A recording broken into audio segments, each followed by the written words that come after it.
po ay siya po ang maghahuli ng labong-labong para sa atin. Ang pangalan niya po is Elvis Presley. Kilala mo si Elvis Presley? Hindi. Ayun na, nakahuli siya guys. Ayun po. Hindi na nasa labay. Ito, natutunaw na siya. So guys, ngayon guys, titry tayo manghuli ng mga labong-labong gamit ang ating stick. Ngayon guys, tingnan nyo naman po. Ayun po, ayun na, may labong-labong na yun. Ikaw taga-bilang kung ilan yung nahuli niya. Wala na naman ako sa video.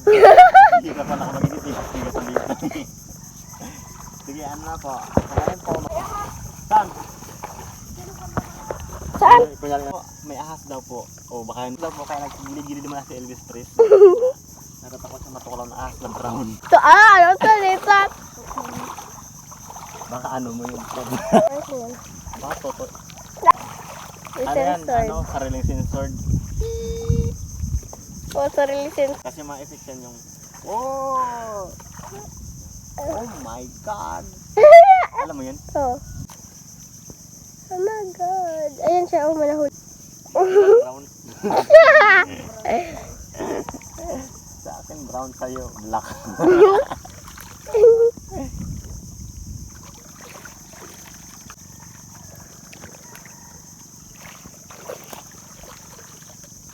So guys, hanggang dyan na lang po ang ating video.